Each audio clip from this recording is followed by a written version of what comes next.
여러분 반갑습니다. 뉴코리아 교회 정영신 목사라고 합니다. 서울 강서구 가양동에서 우리 탈북민 성도들과 함께 통일을 준비하고 있습니다. 2011년 8월에 탈북민 성도 3명과 함께 저희 집에서 첫 예배를 드렸어요. 근데 지금은 이제 교회 안에 남한에서 태어난 분들, 북한에서 태어난 분들, 중국에서 태어난 분들이 모여서 함께 예배하는 교회가 되었습니다. 서로 다른 문화적 배경을 가진 사람들이 모여서 주님의 몸된 교회를 이제 세워 나가고 있어요. 오늘 여러분들과 함께 이제 북한 땅 그리고 북한 사람을 중심으로 이제 한 3가지 이야기를 나누려고 합니다. 이제 첫 번째는요, 한국교회, 북한 선교의 2가지 관점과 그 열매가 무엇인지, 그리고 두 번째는 우리 마음 가운데 부어지는 하나님의 사랑이라는 것이 무엇인지 좀 확인해 보고, 그리고 마지막으로 저희 교회가 사역하는 이야기 함께 나누도록 하겠습니다. 제가 예배 시작할 때마다 함께 나누는 인사가 하나 있는데 여러분들 같이 하면 참 좋을 것 같아요. 여러분 손을 한번 앞으로 쫙 뻗어 보시겠어요? 자, 저를 따라 하시면 됩니다. 우리 교회에 좋은 일이 일어납니다. 손을 가슴으로. 나에게 좋은 일이 일어납니다. 우리 옆 사람, 당신에게 좋은 일이 일어납니다. 저에게도 축복해 주십시오. 다시. 네, 이럴 줄 알았습니다. 자, 저에게도 축복해 주십시오. 네, 다시. 자, 저에게도 축복해 주십시오. 아멘. 이 밤에 함께 예배하는 여러분들에게도 우리 아버지가 되시는 하나님과 우리 주인 되시는 예수 그리스도와 또 우리와 늘 함께 하시는 성령으로부터 좋은 일이 많이 있기를 주님의 이름으로 축원합니다. 여러분, 저는 지난 2006년에 북한 사람을 처음 만났어요. 학교를 졸업하고 중국에 1년 나가 있었는데 해안가였거든요. 이제 하루 일과를 마치고 해안가에 나가면 거의 비슷한 시간에 가슴에 김일성 배지를 달고 깔끔하게 옷을 차려입고 오와 열을 맞춰서 지나가는 사람들이 있었어요. 지금 생각하면 북한 유학생들이었던 것 같습니다. 그때 그 사람들이 제 가슴에 들어왔어요. 그리고 한국에 와서 신학대학원에 갔는데 3학년에 탈북민 전도사님이 계신 거예요. 그래서 그분이 개척한 탈북민 교회에서 첫 사역을 시작하게 됐습니다. 그래서 참 감사하게도 저는 가장 처음 모신 목회자가 북한에서 오신 분이었어요. 가장 처음 섬긴 성도들도 북한에서 오신 분들이었어요. 가장 처음 섬긴 교회도 북한에서 오신 분들을 위해서 세워진 교회였어요. 지금 저희 교회도 북한에서 오신 분들이 모여서 시작된 교회입니다. 그리고 지금 저와 같이 살고 있는 제 아내도 북한에서 온 자매예요. 제가 지도를 하나 드렸는데 지도 하나 한번 띄워주시겠습니까? 여러분, 우리나라 지도 볼 일이 거의 없죠. 저것이 한반도 지도입니다. 근데 특별히 2 지역에 크게 동그라미가 돼 있죠. 눈치 빠른 분들은 이해하셨으리라. 저희가 있는 여기 김포, 서울 옆에 김포를 한번 찾아보세요. 중간 어디쯤 있겠죠? 제 고향은 여수예요. 우리나라 한반도 오른쪽 끝에 부산이 있고 왼쪽 끝에 목포가 있고 가운데 끝에 여수가 있잖아요. 저희가 제 고향입니다. 제 아내 고향은요, 여기서 조금 위로 올라갑니다. 여러분 눈으로 한번 따라와 보세요. 여수에서 대전을 지나서 서울을 지나서 평양을 지나서 백산을 지나서 북한 맨 끝에 있는 함경북도 온성입니다. 여러분 보세요. 북한 끝에서 태어난 자매와 남쪽 끝에서 태어난 형제, 한반도 끝에서 태어난 자매와 한반도 끝에서 태어난 형제가 대한민국 서울에서 만나서 결혼을 했어요. 드라마 같죠? 그래서 저는 지도를 보면 저 한반도 지도가 한눈에 탁 들어와요. 제가 우스갯소리로 나중에 통일되고 명절날에 양쪽 집 왔다 갔다 할 생각하면 벌써부터 눈앞이 까마득하다, 이런 이야기를 해요. 저희 꼬맹이가 작년에 초등학교에 들어갔습니다. 올해 이제 초등학교 2학년이 됐겠죠. 저희 아이가 초등학교에 입학하고 이제 입학을 준비하는데 제 마음 가운데 이런 소원이 쫙 들어오는 거예요. 그게 뭐였냐면, 하나님, 저희 막내 아이는 초등학교를 엄마 고향 함경북도 온성에서 졸업하면 좋겠습니다 라는 소원함이 계속해서 올라오는 거예요. 이제 올해 2학년이 됐습니다. 4년 남았어요. 하나님께서 4년 안에 북한 땅에 선한 일을 행하시면 저희 아이 엄마 고향으로 전학시키려고 준비하고 있어요. 여러분, 그날을 하나님께서 주실 줄 믿습니다. 그럼 참 감사하게도 하나님께서 저를 처음부터 한 길로만 안내하셨어요. 그렇게 지난 17년 동안 저의 생활 반경은 거의 완벽하게 북한에서 내려온 사람들로 둘러싸이게 되었습니다. 제가 지난 날을 돌이켜 보니까 우리 하나님은 잘하고 못하고를 떠나서 꾸준히 자리를 지키는 사람에게 은혜를 주시는 분이시더라고요. 여러분, 오늘 이 밤에 묵묵하게 예배의 자리를 지키는 여러분들에게도 하나님께서 은혜 주시기를 축복합니다. 여러분, 우리가 요한일서 4장 18절 말씀을 같이 봤어요. 저는 오늘 본문을 이렇게 외웁니다. 여러분, 저를 따라 하시면 금방 외울 수 있어요. 자, 사랑 안에 두려움이 없나니 온전한 사랑이 두려움을 내어 쫓느니라. 다 외워졌죠? 같이 한번 해볼까요? 시작. 사랑 안에 두려움이 없나니 온전한 사랑이 두려움을 내어 쫓느니라. 아멘. 혹시 오늘 메시지 제목이 나갔습니까? 네. 자, 여러분, 제 메시지 제목, 땅을 차지할 것인가 사람을 얻을 것인가. 여러분, 땅입니까 사람입니까? 고민되시죠?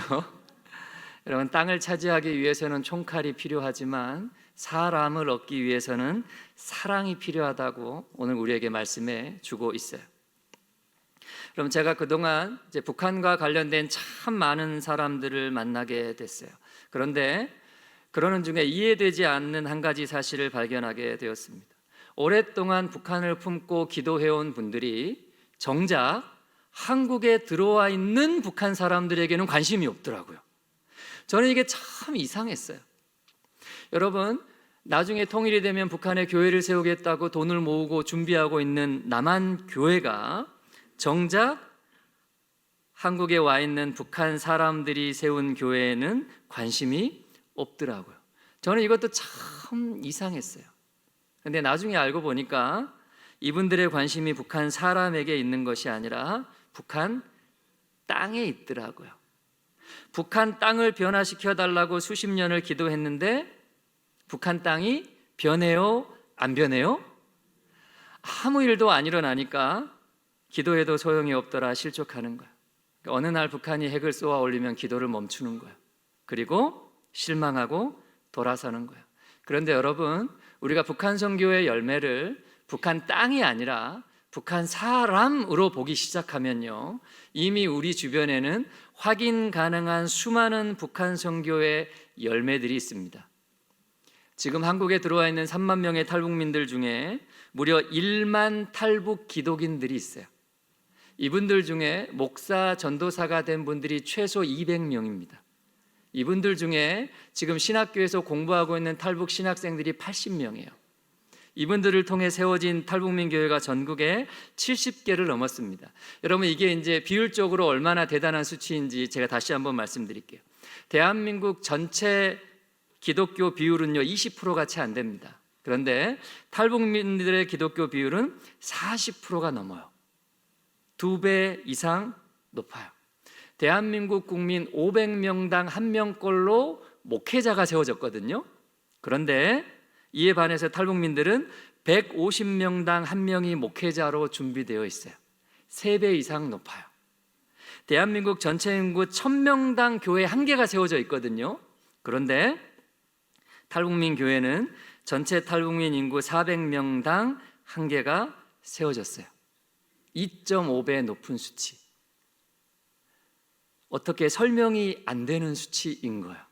이것이 바로 한국교회 북한 선교의 열매라는 것이에요. 여러분 1990년대 말에 하나님께서 북한 땅을 흔드셨어요. 그리고 수많은 북한 사람들을 북한 밖으로 내보내셨습니다. 이게 무엇을 의미하냐면 이제 땅을 통한 전도가 아니라 사람을 통한 전도를 하나님께서 열어주셨다라는 거예요. 여러분 주변에서 이런 얘기 많이 듣죠. 한국에 와 있는 많은 탈북민들이 북한에 있는 가족들과 전화통화를 한다는 이야기를 여러분 종종 들으셨을 것입니다. 두만강 압록강 연선에 이제 중국 전파가 들어가기 때문에 중간에 브로커들이 들어가서 중국 핸드폰을 가지고 한국에 있는 가족들과 전화 연결을 하는 거예요. 그렇게 안부를 묻고 형편을 묻고 생활비를 보냅니다. 중간에서 브로커가 떼가는 수수료 30%, 코로나 기간에 90%까지 요구하는 브로커가 있다는 이야기를 들었어요. 이제 그래도 보내는 거예요. 한 번은 잘 아는 분이 북한의 어머니와 전화 통화를 하는데 이제 복음을 전하고 싶은 거예요. 긴박한 상황에서 전화 통화를 하기 때문에 짤막하게 끊어야 될 때가 많이 있어요. 근데 어떻게 짧은 시간에 복음을 전할까 이렇게 고민하다가 이분이 이렇게 말합니다. 어머니, 어렵고 힘든 일이 있을 때마다 하나님 도와주시오 하시오. 다른 이름 다 잊어버려도 하나님 이름 석자만 기억하시오 한 거예요. 그랬더니 북한에 있는 어머니가 가만히 듣다가 이러더랍니다. 아이고, 걔는 또 누구라니. 여러분 이해하셨어요? 여러분 하나님이 누군지, 교회가 뭔지 아무것도 모르는 어머니 있지만 딸의 입을 통해서 한 번, 두 번 복음이 들어가면 어느 순간 성령께서 역사하신다는 거예요. 예전에 저희 교회 오전 예배가 막 끝났는데 우리 성도님 한 분께 중국 번호로 전화가 걸려왔어요. 북한에 있는 언니인 거예요. 형편이 어렵다는 이야기를 듣고 교회에서 이제 얼마를 모아가지고 보내주기로 했어요. 그리고 나서 집사님이 이런 얘기를 하는 거예요. 언니, 내 한국 와서 교회 와보니까 마음의 짐이 내려갑디다. 우리가 그동안 학습받은 거랑 다릅디다. 내 기도하고 있으니까 곧 좋은 날이 올 겁니다. 그때까지 죽지 말고 살아있으시오 하는 거예요. 여러분 이게 전도잖아요. 전도. 입을 통해서 입으로 전해지는 전도. 지금 북한 선교는요 탈북민들을 통해서 이것이 가능한 거예요. 여러분 그래서 탈북민 성도 한 사람이 복음만 해서 변화되면 북한 땅에서는 놀라운 일이 일어나는 거예요. 여러분 우리가 한번 상상해 봅시다. 한국에 와 있는 3만 명 모두가 북한에 있는 가족들에게 일일이 전화 통화를 하고 한국의 소식을 전한다고 가정을 한번 해봅시다. 북한에 남아있는 가족을 4명만 잡아도 10만 명이에요. 이분들의 친척을 10명만 잡아도 100만 명이에요. 그러니까 북한 주민 100만 명이 복음을 듣기 통일되기 전까지 복음을 듣고 한국 소식을 듣고 굶어 죽지 않고 살아남을 수 있는 방법이 있어요. 탈북민 성도들이에요. 여러분 하나님께서 북한 땅을 변화시키기 위해서 북한에서 나온 사람들을 사용하신다는 거예요. 그래서 우리는 북한 주민들과 탈북민 성도들을 분리해서 생각할 수가 없는 거예요. 여러분 탈북민들을 우리 옆에 와 있는 북한 사람들을 한국 사회에 잘 정착시키는 것이 한국 교회의 최우선의 목표입니까? 아니면 이분들과 함께 북한 땅에 복음을 흘려보내고 저 땅에 잃어버린 영혼들을 다시 찾는 것이 목표입니까? 그래서 우리는요 북한 선교를 바라보는 관점이 참 중요해요. 여러분 한국 교회가 70년 오랫동안 북한 선교를 해왔는데 북한 선교를 바라보는 큰 틀에서 2가지로 접근을 합니다. 그게 바로 구제와 복음 전도예요. 여러분 북한 선교를 구제 차원에서 접근하면 그 목표는 북한 사회의 안정이 됩니다. 북한 사회가 안정되는 것. 그 일을 위해서 북한 정권과 대화를 해야 되고 남북 교류가 추진이 되어야 하는 거예요. 북한 주민들의 먹고 사는 문제가 보장되는 것이 중요하기 때문에 쌀을 보내고 빵을 보내요. 학교를 지어주고 병원을 지어주고 공장을 지어주는 거예요. 이제 그 틈에 그리스도인들이 들어가서 사업가로 교수로 활동가로 살면서 신앙인의 모습을 보여주는 거예요. 그러니까 이거는요 삶으로 살아내는 복음이 이제 중요한 거예요. 이 관점이 그대로 이제 한국에 오면 탈북민들의 정착과 취업에 관심을 갖게 되는 거예요. 이분들이 어떻게 하면 한국 사회에 잘 자리 잡고 잘 살게 할까? 이것이 이제 주된 고민이 되는 거예요. 그런데 복음 전도의 관점에서 접근하면 맥락이 조금 달라져요. 이제 저희 같은 개혁교회 선교의 목표는요, 교회 개척이에요. 우리 개혁교회 선교의 목표는 교회 개척. 그래서 복음 전도 차원에서 북한 선교를 바라보면 그 목표는 교회 개척이 되는 거예요. 교회 개척은 누가 해요? 사람이 하죠. 그래서 북한 주민들이 복음을 듣게 하는 것이 중요한 거예요. 이제 그 일을 위해서 라디오 복음 방송을 송출하고 성경을 들여보내고 복음 풍선 삐라를 날립니다. 국경 연선에 선교사님들이 위험을 각오하고 사역하는 거예요. 이때는 입에서 입으로 전해지는 복음이 중요한 거예요. 이 관점이 이제 그대로 한국으로 들어오면 탈북민들의 신앙 성숙에 관심을 가지게 됩니다. 그리고 자연스럽게 탈북 기독인들과 탈북민 교회에 마음이 가는 거예요. 어떻게 하면 복음을 전해서 교회로 오게 할까? 이것이 주된 고민. 그래서 한국교회 북한 선교 사역, 그리고 한국에 들어와 있는 탈북민 이웃들을 대할 때 한국교회가 큰 두 가지 관점에서 시작해요. 그래서 이 사역을 하는 교회 가서 또 위에서 기도하는 분들께 여러분 이제 북한 선교와 탈북민 사역을 어떻게 하면 좋겠습니까? 라고 물어보면 대부분 비슷한 대답이 나와요. 이 두 가지를 적절히 잘 섞어서 해야지요. 여러분 듣기는 참 좋은데 현실적으로 불가능한 일이에요. 우리가 경험적으로 그거를 발견하게 됐어요. 예를 들어서 한국교회가 탈북민들의 정착을 돕기 위해서 가장 먼저 한 일이 생활비를 지원하는 것이었어요. 그리고 장학금을 지원하는 것이었어요. 교회에 출석하면 매달 10만 원, 20만 원씩 지원을 했어요. 그리고 취업이나 정서 치료를 위한 프로그램들을 만들어 가지고 교육 과정을 이수하면 거기에 맞는 금액을 지원했어요. 그리고 그것을 핑계로 교회에 나오게 했어요. 구제적인 측면의 접근입니다. 이렇게 해서 북한 사람들이 한국 교회에 나오면 한꺼번에 모아놓고 성경을 가르쳤어요. 복음을 제시하고 단계별로 훈련시킨 거예요. 이제 복음 전도 차원의 접근. 그러니까 일단 모아놓고 뭐라도 가르치면 될 것이다라고 이제 생각하고 시작을 한 거예요. 그런데 구제를 통해서 사람을 모으고 그 다음에 복음 전도로 넘어가다 보니까 그 뿌리가 되는 구제가 약해지면 신앙이 흔들리는 거예요. 어느 순간에 교회와 탈북민 성도들이 거래 관계가 되는 거예요. 구제를 받는 대가로 복음을 들어주는 거예요. 나의 정착을 돕는 대가로 신앙훈련을 받아주는 거예요.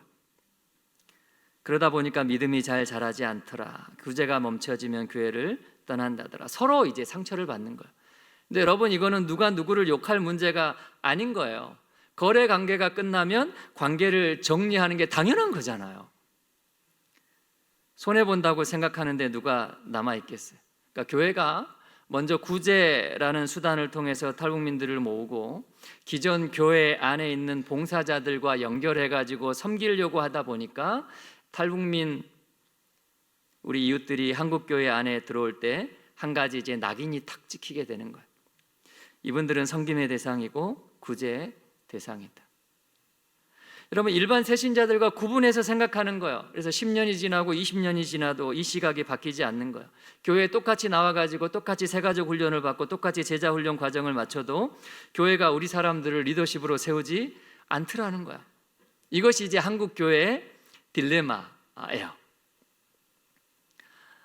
여러분들 교회 우리 탈북민 이웃들이 함께 신앙생활하고 있는 것 알고 계시죠? 그래서 제가 이 말씀 드립니다.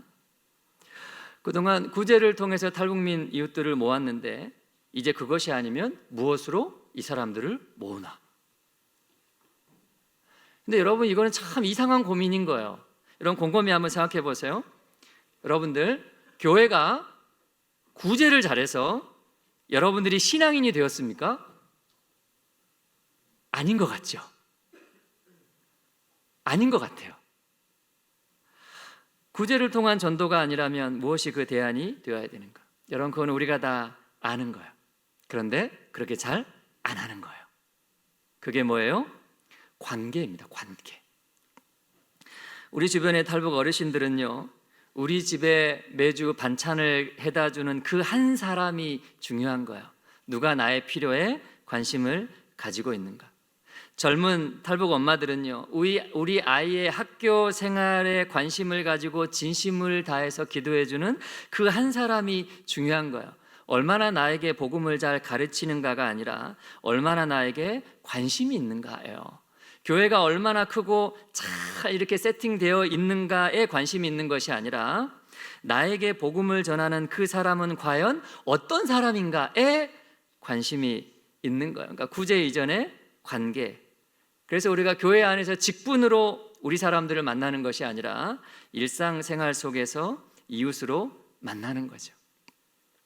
그리고 우리는 사실은 이제 구제냐 복음 전도냐 이것보다 더 큰 차원에서 북한 선교를 보는 눈이 필요해요. 왜냐하면 우리가 다 그리스도인들이기 때문에. 여러분, 우리 그리스도인들은요, 하나님의 나라 차원에서 세계 선교를 봐요. 그리고 세계 선교의 큰 틀에서 남북한의 통일과 한인 디아스포라를 봅니다. 그리고 북한 선교의 핵심 키워드로 탈북민 교회와 탈북민 이웃을 보는 거예요. 이것이 하나님의 마음이 우리 심령 가운데 부어지는 일이거든요. 그렇다면 우리 마음 가운데 부어지는 하나님의 사랑이라는 것이 과연 무엇일까? 두 번째로 그 이야기를 좀 나누겠습니다. 하나님의 눈으로 바라보는 이제 북한. 여러분, 우리가 북한을 잘 안다고 생각하지만 그렇지 않은 부분들이 참 많이 있어요. 북한과 이제 중동, 이슬람이 특별한 관계에 있다는 것을 우리가 이제 매스컴을 통해서 알고 있잖아요. 북한과 가장 가까운 이슬람 국가 중에 하나가 시리아입니다. 시리아. 여러분, 시리아가 어디에 붙어 있는 나라죠?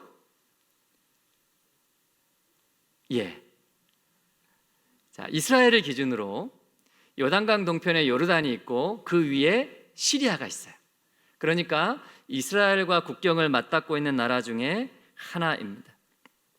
까마득하게 먼 나라죠. 보통 각 나라에 이제 국경일이냐 건국절 이런 특별한 일이 있을 때마다 특별한 외교 관계에 있는 나라들이 사절단을 보내고 축하 메시지를 보냅니다. 그거를 축전이라고 불러요. 코로나 이전에 북한에 가장 많은 축전을 보낸 나라가 시리아예요. 그리고 북한으로부터 가장 많은 축전을 받은 나라도 시리아예요. 그러니까 서로 챙겨주는 나라인 거예요. 시리아 국민들이 가장 존경하는 사람이 누구냐고 했을 때 빠지지 않고 나오는 사람이 김일성이랍니다. 희한하죠. 북한의 옆집을 감시하는 5호 담당자가 있는데 시리아가 그거를 그대로 벤치마킹 해와요. 그래서 한때 시리아에도 5호 담당자가 작동을 했었어요. 여러분, 지난 2015년 우리나라에 큰 기념일이 있었죠. 광복 70주년. 여러분, 그때 북한은요, 광복 70주년을 기념하는 것보다 노동당 창건 70주년을 더 거대하게 기념을 했어요. 그런데 시리아 정부가 북한의 노동당 창건 70주년을 기념해가지고 자기네 나라에 김일성 공원을 만듭니다. 그리고 그 한복판에 김일성 비석을 세워요. 북한의 여성들이 한복을 입고 가가지고 거기서 사진을 찍고 그게 이제 언론에 보도가 됐어요. 그런데 거기가 어디냐면 시리아의 수도 다마스커스예요. 여러분, 우리 성경에는요 다메섹이라고 나와 있습니다. 여러분, 다메섹 하면 떠오르는 사람이 있죠. 바울이요, 바울. 바울이 다메섹 도상에서 빛으로 오신 예수님을 만나고 회심하고 이방인의 전도자가 됩니다. 그리고 열심히 복음을 전하고 다닌 덕분에 우리나라에까지 복음이 흘러들어오게 돼요. 복음이 바울을 통해서 온 세계로 뻗어나가는 계기가 되었던 곳이 바로 다메섹입니다. 그런데 그 다메섹 한복판에 김일성 공원이 만들어져 있고 김일성 비석이 세워져 있어요. 참 희한하죠. 북한 관련 뉴스가 나올 때마다 이제 김일성 동상이 나오잖아요. 그 동상이 만수대 언덕에 있는 동상인데 높이가 23m입니다. 단상의 높이가 3m, 동상의 높이가 20m. 보통 동상을 만들고 나면 그 동상에 녹이 쓸지 말으라고 금도금을 입혀요. 네, 그 동상 하나에 입혀진 금이 순금 37kg, 이제 우리 돈으로 하면 20억이라 그래요. 근데 이런 게 전국에 3만 8천여 개가 있다 그러니까 얼마나 놀라운 일입니까? 이런 코로나 이전까지만 해도 매년 수십만 명의 사람들이 찾아가서 절하고 우상 숭배가 이루어지고 있는 것이 평양 만세 언덕이에요. 근데 여러분 거기 본래 뭐가 있었다 그래요? 그 지역에 평양 장대원 교회가 있었답니다. 혹시 기억하세요? 1907년에 우리나라에 큰 부흥이 있었는데 그 시작이 된 교회가 바로 평양 장대원 교회입니다. 그런데 바로 그 한복판에 김일성 동상이 세워지고 하나님을 예배하던 곳이 우상을 숭배하는 곳으로 바뀝니다. 참 이상하죠. 복음이 세계 전역으로 확산되는 계기가 되었던 다메섹 한복판에 김일성 공원이 만들어지고 김일성 비석이 세워져 있어요. 복음이 우리 한반도 땅을 덮었던 바로 그 한복판에 김일성 동상이 세워져 있어요. 연간 수십만의 사람들이 찾아와 절하고 우상 숭배하는 곳이 되었어요. 여러분 탁 떠오르는 말씀이 있어요. 에베소서 6장 12절. 우리의 싸움은 혈과 육에 대한 것이 아니요 정사와 권세와 이 어둠의 세상 주관자들과 하늘에 있는 악한 영들에 대함인 거예요. 제가 수년 전에 시리아 다메섹에 김일성 공원이 만들어졌다는 기사를 봤어요. 그 순간 제 마음에 역전이라는 단어가 떠오르는 거예요. 하나님의 역전, 상황을 뒤집어 엎으시는 하나님.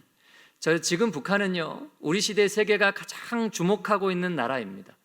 이거를 다시 말하면요, 하나님의 살아계심과 하나님의 영광을 온 세계에 가장 분명하게 나타낼 수 있는 곳이 바로 북한이라는 이야기가 돼요. 여러분 제가 믿기로는요, 북한이 회심하고 하나님께로 돌아올 때 가장 먼저 만세 언덕의 김일성 동상이 무너질 것입니다. 그리고 그 바람이 중국과 중동 이슬람을 지나 시리아에까지 불어갈 것입니다. 그토록 지독하게 하나님을 해방했던 나라, 그토록 지독하게 그리스도인들을 핍박했던 정권, 그토록 지독하게 형제가 형제를 죽이고 전쟁을 벌이고 동족 상잔의 비극을 겪었던 민족, 그 민족이 복음 안에서 서로 용서하고 복음 안에서 다시 하나가 되고 그 나라 안에 하나님의 영광이 선포될 때 세계 모든 나라의 입이 탁 다물어질 거예요.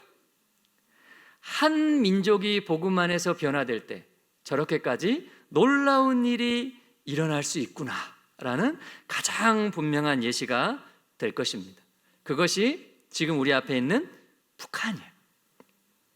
여러분 교회는 점점 힘을 잃어가고 있는 것처럼 보입니다. 북한의 우상화는 점점 치열해져 가고 있는 것처럼 보입니다. 통일의 그날은 점점 멀어지고 있는 것처럼 보여요. 그러나 그럼에도 불구하고 우리에게 소망이 있는 것은 하나님께서는요, 북한 그 다음을 계획하고 계시다는 거예요.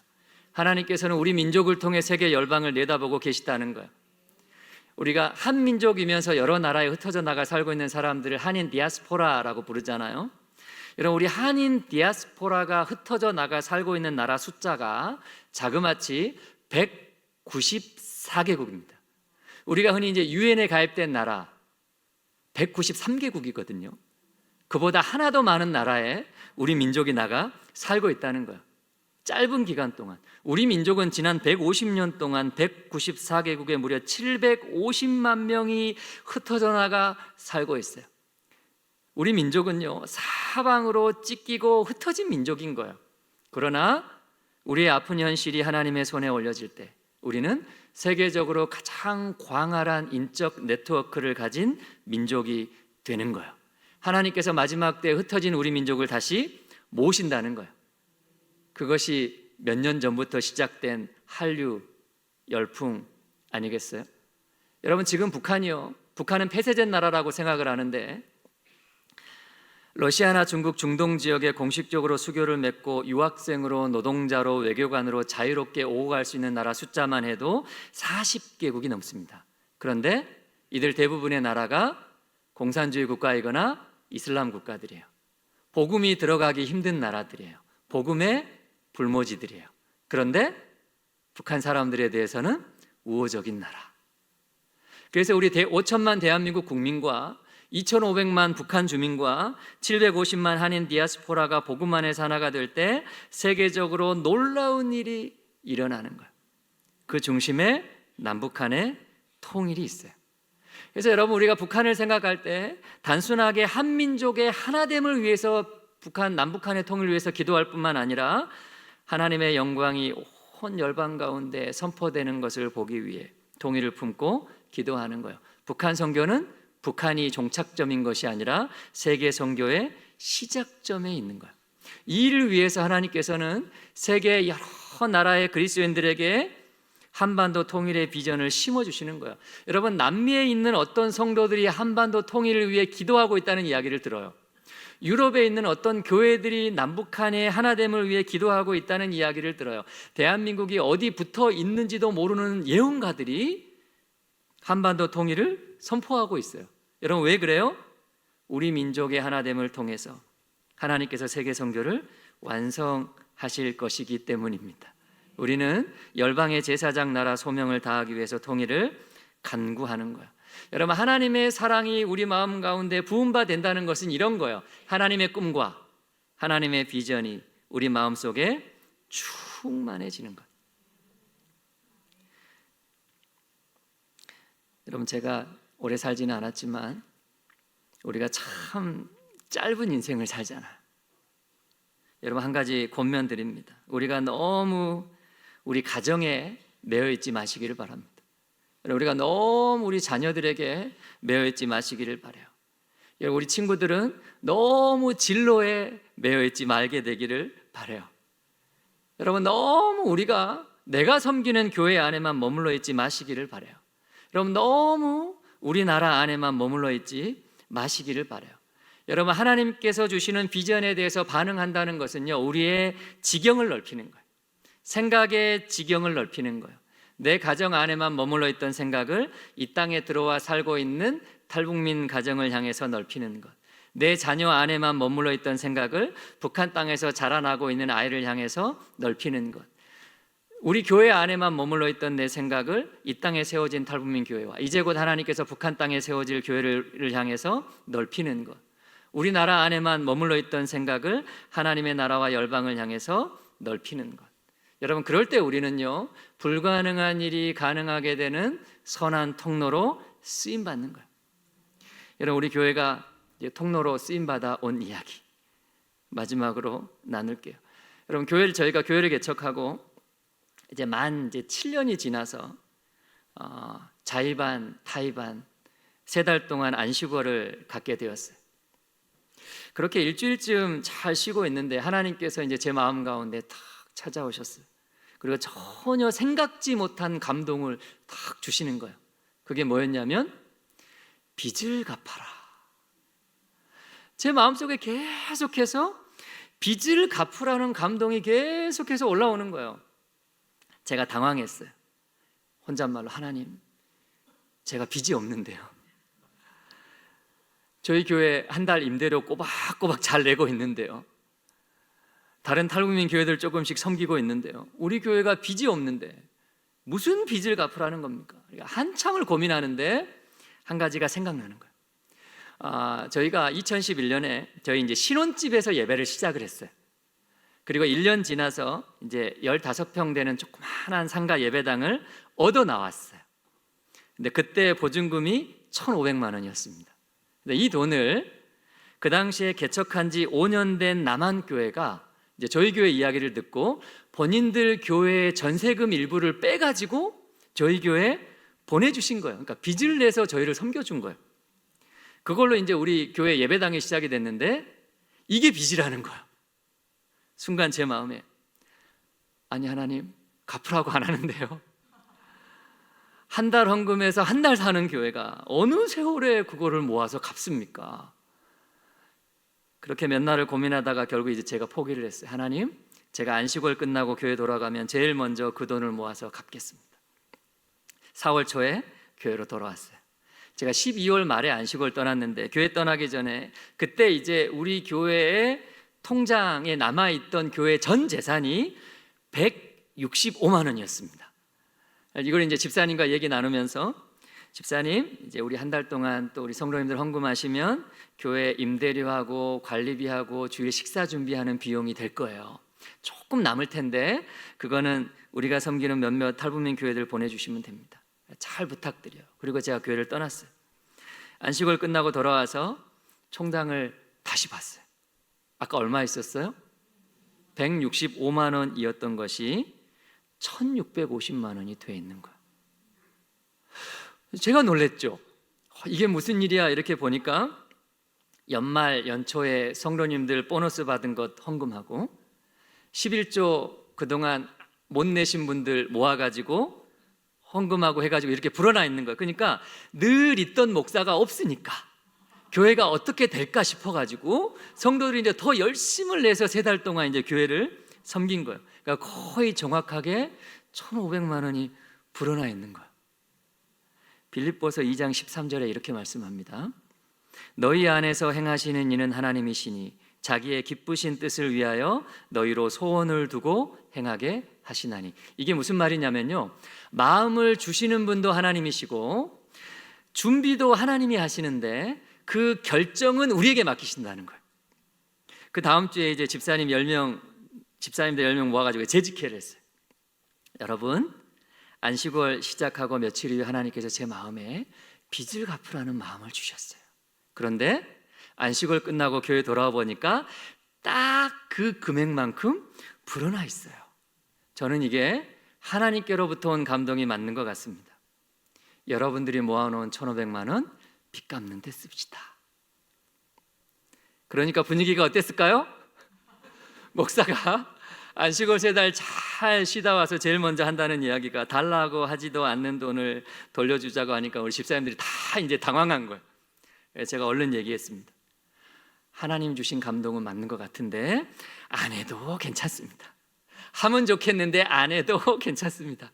대신에 우리가 여기서 결정하지 말고 한 달만 더 기도해보고 다음 달 재직회 때 한 사람이라도 반대하시면, 교회를 생각하는 마음에 다음에 하자고 하시면 안 하겠습니다.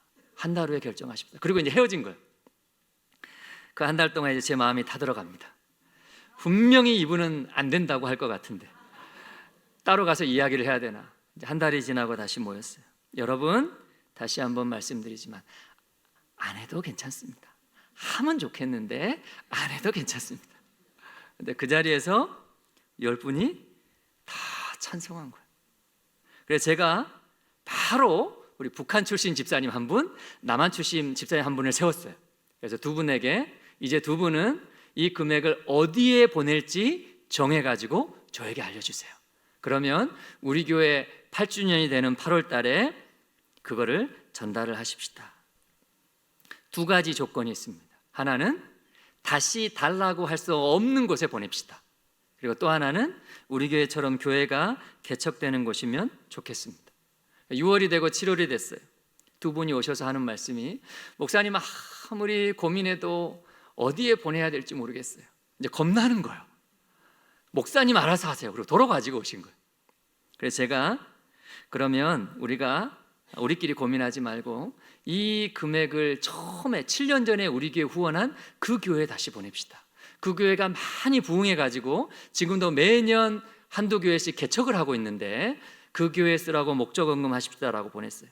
그리고 8주년 감사 예배 드릴 때, 기념 예배 드릴 때 그 교회에서 와가지고 이 돈을 받아가고 다음 주에 제가 그 교회에 가가지고 그 교회 성도님들께 전후사정 이야기를 나눴어요. 그랬더니 이 교회에서 2천만 원을 더 모아가지고 저희가 드린 1,500만 원에 더해서 부천에 개척되는 중국인 교회를 섬겼어요. 그때 우리 교회 성도님들이 같이 가서 축하했어요. 여러분 보세요. 5년 된 작은 남한 교회가 섬긴 은혜가 탈북교회 하나를 건강하게 세우고 그것이 다시 조선족 교회로 흘러간 거예요. 재밌죠? 우리 교회가 다시 빈털터리가 됐을 때 그때 하나님께서 다시 제 마음 가운데 찾아오셨어요. 그리고 놀라운 비전 한 가지를 주셨어요. 제가 이거를 성도들에게 어떻게 이야기해야 되나 한참을 고민하다가 눈 딱 감고 이야기했어요. 앞으로 뉴코리아 교회는 북한 선교회 11조를 감당하는 교회가 될 것입니다. 3가지 영역의 11조. 첫 번째, 뉴코리아 교회는 3만 명의 탈북민들 중에 11조, 3,000명의 탈북민 이웃을 섬기는 교회가 될 것입니다. 우리 교회가 서울 강서구에 있는데요, 우리 교회 주변에 강서구와 양천구와 마포구와 부천에 있는 탈북민들을 합하면 딱 3,000명이에요. 뉴코리아 교회는 전국에 세워진 70여 개 탈북민 교회 중에 11조 7개 탈북민 교회의 목회자 가정을 격려하는 교회가 될 것입니다. 세 번째, 뉴코리아 교회는 전국에 세워진 한국교회 5만 개 중에 11조 5천 개 남한교회가 북한 선교를 시작할 수 있도록 독려하고 안내하는 교회가 될 것입니다. 제가 이 세 가지를 이야기하고 다 같이 웃었어요. 여러분, 무슨 남북한 성도 50명 남짓 모이는 작은 교회가 탈북민 이웃 3,000명을 어떻게 섬겨요? 제 교회 형편도 변변치 않은 교회가 어떻게 다른 탈북민 교회 목회자 가정을 격려하겠습니까? 남한교회 5천 개는 언제 다 가서 만나요. 그런데 이 황당한 소원함이 제 마음 가운데 일어나기 시작하니까 계속 정말 하나님이 그렇게 하실 것 같은 거예요. 그때가 2019년 말이었어요. 우선 교회 밖에 있는 탈북민 이후 30가정을 섬기는 것으로부터 시작을 했어요. 그리고 몇몇 성도들의 헌신으로 주변 탈북민 교회 목회자 가정 격려하는 일을 시작을 했어요. 이제 그러다가 우연한 기회에 탈북민 교회들에 대한 현황을 제가 파악하게 됐는데, 그때 코로나가 시작이 됐잖아요. 코로나를 겪으면서 다들 너무너무 상황이 어려운 거예요. 절반 되는 교회가 담임 목회자 사례를 전혀 책정하지 않고 70%의 교회가 사례를 100만 원 이하로 책정을 했는데 실제로 지급되는 것은 별로 없는 거예요. 사모님들이 일해서 가정과 교회를 꾸려가고 있고 아이들이 방치되고 있는 거예요. 그러니까 제 마음에 이런 기도가 다시 나오기 시작했어요. 하나님, 우리 교회도 이 과정을 지나왔습니다. 그래도 탈북민 목회자들이 사명 붙들고 사역하는데 적어도 1년 중에 한 달은 제대로 된 사례를 받을 수 있으면 좋겠습니다 라는 소원함이 제 마음 가운데 일어나는 거예요. 또 성도들에게 이야기했더니 또 같이 웃었어요. 여러분, 이게 말이 소원함이지 얼마나 황당한 일입니까? 그 당시에 제가 파악하고 있던 탈북민 교회가 58개인데 이분들 한 달 사례를 100만 원으로 잡으면 6천만 원이에요. 150만 원으로 잡으면 9천만 원이에요. 여러분, 이 큰 금액을 우리가 어떻게 감당하겠어요? 그저 기도할 따름이죠. 그렇게 몇 개월이 지나고 그해 연말이 됐습니다. 2020년 11월 제가 만날 수 없는 분을 만나게 됐어요. 대기업 회장님, 크리스찬 기업이었는데 이분과 탈북민교회 현황에 대한 이야기를 나누다가 이 이야기를 드리게 됐어요. 장로님, 탈북민교회 목회자들이 다 사명감 하나 붙들고 사역하는데 적어도 1년에 한 번은 제대로 된 사례를 받을 수 있으면 좋겠습니다. 이분이 가만히 듣고 있다가 목사님, 그래서 얼마씩 하면 좋겠습니까? 그러는 거예요. 제가 뭐라 그래요? 그 앞에서 가만히 있으니까 150만 원씩 합시다. 제가 다음 주에 그 교회들에 해당하는 금액 다 보내줄 테니까 목사님 일주일 동안 다 연락해서 확인하시고 크리스마스 전에는 보내는 걸로 합시다. 그 다음 주에 이분이 그 금액 전부를 저한테 보내오셨어요. 제가 일일이 다 전화해가지고 이 기쁜 소식을 전했어요. 모든 감사 인사를 제가 다 받았어요. 그리고 크리스마스 이브날 아침 성탄절 선물로 보냈습니다. 제가 하루아침에 그렇게 큰 돈을 써본 거는 그때가 처음이었어요. 그래서 사례를 보낸 목회자 명단 그리고 통장 내역을 따로 딱 정리를 했어요. 그리고 제가 받은 이제 감사 인사를 A4 2장으로 정리를 했어요. 그리고 50여 개 대략 탈북민교회 현황을 2장으로 정리를 했어요. 그래서 딱 그 보고서를 이제 만들어 가지고 갔어요. 장로님이 받을 인사를 제가 다 받았습니다. 내용을 조금 정리해서 드립니다. 너무 감사하고 은혜가 됐습니다. 참 감사합니다. 장로님, 내년에 한 번 더 하면 좋겠습니다. 그게 2020년 12월에 있었던 일이에요. 그래서 제가 어디 교회 가가지고 이야기를 드렸더니 그 교회가 목사님, 연말에 저희도 한두 개 탈북민 목회자 가정을 섬길게요. 어떻게 하면 좋을까요? 그러면 목사님, 그때 다시 연락드릴게요. 그때까지 마음 변하지 않으면 그때 섬겨주세요. 다른 교회 가서 또 이 얘기를 했더니 목사님, 연말에 저희 교회도 한두 교회 목회자 가정을 섬길게요. 어떻게 하면 좋을까요? 목사님, 연말에 가서 연락드릴게요. 그때 마음 변하지 않으면 그때 섬겨주세요. 왜 제가 이렇게 얘기를 드렸냐면 제 마음에 모든 교회들을 한꺼번에 하지 않으면 안 하는 게 낫겠다 싶은 거예요. 누구는 하고 누구는 안 하고 할 수가 없는 거예요. 이제 그렇게 연말이 됐습니다. 한 교회에서 연락이 왔어요. 양천구 목동에 있는 교회, 실향민들이 내려와서 지은 교회. 제가 그 교회 68주년 때 6월 달에 가서 메시지를 한 적이 한 번 있었는데, 그 교회에서 연락이 왔어요. 목사님, 올해는 우리 교회가 탈북민 목회자 가정을 섬기고 싶습니다. 어떻게 하면 좋을까요? 그렇게 2021년 말에는 이 교회를 통해서 57개 탈북민교회 목회자 가정을 섬겼어요. 그 다음에 6월이 됐습니다. 강동에 있는 한 교회에서 연락이 왔어요. 청년들이 이제 북한 선교를 하려고 바자회를 했는데 제법 큰 교회였어요. 모든 성도들이 다 동참해가지고 정말 많이 모였다는 거예요. 어떻게 써야 될지 몰라서 고민하다가 연락이 온 거예요. 제가 뭐라 그랬겠어요? 그렇게 이 교회를 통해서 64개 탈북민교회 목회자 가정을 섬기게 되었어요.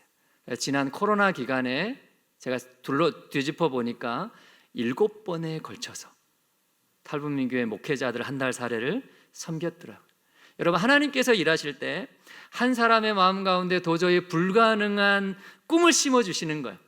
그리고 그 한 사람을 통해 시작된 소원함이 계속해서 퍼져나가는 거예요. 여러분, 작년 초에 어떤 성도님 한 분이 1,000만 원을 헌금해 오셨어요. 다른 교회 성도님. 목사님, 의미 있는 곳에 사용하면 좋겠습니다. 이러면 이제 고민하기 시작하는 거예요. 그거를 보면서 어떻게 어디에 쓰면 좋을까 고민하는데, 그날따라 유난히 날이 추운 거예요. 여러분, 탈북민 교회들이 대부분 노후된 상가에 있어요. 그래서 인테리어 마감이 제대로 안 돼 있어가지고 겨울에는 춥고 여름에는 덥습니다. 그래서 이걸로 이분들 인테리어가 아니고 이분들 난방비를 섬겨주고 싶은 거예요. 이제 제가 지금도 매년 탈북민교회 현황을 정리해서 발표하는데, 이제 그때 작년 초에 확인된 탈북민 교회가 70개였어요. 그래서 한 교회에 30만 원씩 난방비로 보내주기로 마음을 먹었어요. 그러면 2천만 원입니다. 아까 얼마가 있었어요? 그럼 얼마가 없는 거예요? 어떻게 할까 고민하다가 주변에 이 사실을 조금 알렸어요. 있는 것 없는 것 싹싹 긁어 모으고 몇몇 분들이 더 동참해 주셔가지고 68개 탈북민교회 난방비를 섬겼어요. 그리고 또 기도합니다. 하나님, 우리가 일단 시작했으니 누군가를 통해 매년 이 일이 진행되면 좋겠습니다. 그때마다 사실은 우리는 빈털터리가 되는 거예요. 그리고 하나님께서 채워주시는 것으로 다시 시작하는 거예요. 작년 말에 탈북 신학생들에 대한 마음이 이제 마음 가운데 계속 일어나기 시작하는 거예요. 지금 우리 주변에는 80여 명의 탈북 신학생들이 있어요. 학부생 50명, 신학대학원생 30명. 그런데 어디 학교에 몇 명이나 있고 어떤 형편에서 어떻게 공부하는지 아무도 몰라요. 그래서 나라도 이분들 가정을 섬겨야 되겠다. 그래서 이제 작년 말에 80명 전체는 다 못하고 우리 대학원생 우선 30명을 섬겼어요. 그리고 나서 이제 이 친구들 현황을 파악해 보니까 정말 쉽지 않은 상황에서 비전을 가지고 공부하고 있는 거예요. 그래서 다음 달에 이제 남은 학부생 50명을 섬기려고 기도하고 있어요. 그리고 이 일을 하나님께서 선하게 보시고 허락이 되면 이거를 토대로 이제 탈북 신학생 현황을 만들어 가지고 주변에 이제 알리려고 하고 있어요. 여러분도 같이 기도해 주세요. 여러분, 우리 교회 상황도 썩 좋지는 않아요. 그리고 무엇보다 우리 힘으로 할 수 있는 일이 아닌 거예요. 그런데 계속해서 눈을 들어서 주변 탈북민 교회와 탈북 신학생들을 바라보게 하시는 거예요. 그리고 우리 교회는 하나님께서 채우시는 거예요. 여러분, 사실은 우리 교회 11조 사역 중에 가장 걱정되었던 것이 세 번째입니다. 세 번째는 완전히 불가능한 일이에요. 한국 교회 5만 개 중에 5천 개 교회가 북한 선교를 시작할 수 있도록 안내하는 것. 제가 일주일에 한 교회씩 찾아가면 1년에 50개 갑니다. 그러면 100년 걸려요. 그런데 여러분, 참 놀랍죠? 어느 날 제 아내 간증이, 이제 북한에서 신앙생활을 했던 제 아내 간증이 오른교회 다니엘 기도회를 통해서 퍼지면서 생각지도 못했던 수천 교회와 수만 명의 성도들이 북한에 대한 소망을 품게 하시더라고요. 그때 코로나가 시작되고 온라인이 쫙 확산될 무렵에 아내에게 간증 요청이 왔었거든요. 여러분, 저희는 그냥 북한 선교회 11조를 감당하는 교회가 되고 싶다는 소박한 꿈을 가진 거예요. 탈북민 교회 목회자들을 향한 작은 소원함을 가진 거예요. 그런데 하나님께서는 그 소원함을 보시고 11조뿐만 아니라 훨씬 더 많은 것들을 섬기는 통로가 되게 하신 거예요. 여러분, 탈북민 이후 3,000명을 섬기고 탈북민 교회 목회자 가정을 격려하고 한국교회 5,000개를 안내하기 위해서 우리 교회의 등치가 커질 필요가 없더라고요. 그때나 지금이나 우리 교회는 똑같습니다. 그런데 그만한 것들이 지나갈 수 있는 통로가 되면 되는 거예요. 그렇게 하나님께서는 하나님을 향한 소원함을 우리를 통해서 계속해서 확장시켜 나가시는 것입니다. 여러분, 하나님께서 이 밤에 저와 여러분들 가운데 찾아오신 줄 믿습니다. 그리고 우리의 마음 가운데 조국을 사랑하는 마음을 심어주신 거예요. 북한 선교와 통일을 향한 마음을 심어주신 거예요. 그리고 북한에서 태어난 분들을 여러분 교회로 보내주신 거예요. 이제 우리에게 필요한 것이 한 가지가 있어요. 그것이 바로 용기예요. 용기. 여러분, 하나님께서 우리 마음 가운데 부어주신 그 하나님의 마음을 붙들고 내가 과감하게 시간을 내고 과감하게 헌신하고 과감하게 순종하면, 내가 용기를 내면 하나님은 그것을 믿음으로 받으신다는 거예요. 그런 사람들을 통해서 통일의 새 역사를 써내려 나가신다라는 것입니다. 벌써 19분이 됐네요. 이것까지만 하고 마치겠습니다. 여러분, 만약에 하나님께서 오늘 밤에 북한 문을 열어주신다면 여러분, 모든 한국 교회는요 2가지 문제에 봉착하게 됩니다. 첫 번째, 어디로 갈 것인가? 북한 땅 어디에 교회를 세울 것인가? 여러분, 북한에 조금 관심 있는 성도도요, 이제 북한에 아는 곳이 어디 있냐고 물어보면 딱 4군데를 얘기합니다. 평양, 개성, 금강산, 백두산. 이거 말고 아는 데가 없어요. 그럼 대체 어디로 가요? 두 번째, 누가 갈 것인가? 여러분, 아까 제 아내 고향이 북한 맨 끝이라 그랬잖아요. 정말 춥답니다. 한번 눈이 내리면 이제 한 3, 4일 눈이 내리는데 이제 머리끝까지 눈이 쌓인대요. 그런 눈이 매년 서너 번 온다는 거예요. 눈이 한번 내리면 이제 문 위로 쌓이니까 문을 열고 못 나간대요. 여보, 그럼 어떻게 해? 그랬더니 녹을 때까지 기다려야지. 제설이 잘 안 돼 있는 지역에는. 여러분, 그런 곳에서 살 각오가 된 사람들이 몇 명이나 될까? 그런데 여러분, 어디로 갈 것인가? 누가 갈 것인가? 이 어려운 질문에 대한 열쇠를 이미 하나님께서 우리에게 주셨어요. 우리 곁에 와 있는 탈북민 이웃들입니다. 그래서 교회 안에서 남한 성도들은요, 하나님의 사랑이 탈북민 성도들에게 흘러 들어가는 통로로 쓰이는 거예요. 교회 안에서 탈북민 성도들은요, 북한에 남아있는 가족들과 남한 성도들을 연결하는 통로로 쓰임받는 거예요. 서로가 서로에게 통로가 되는 거예요.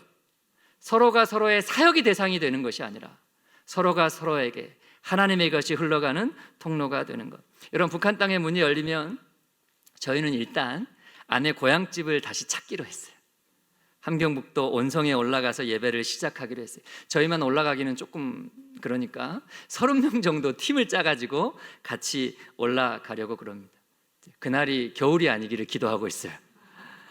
마음에 맞는 사람들이 같이 올라가서 첫날부터 예배드리고 마을 청소하고 이웃집에 음식을 나누고 아이들 데려다가 먹이고 유치원 시작하고 그렇게 하려고 합니다.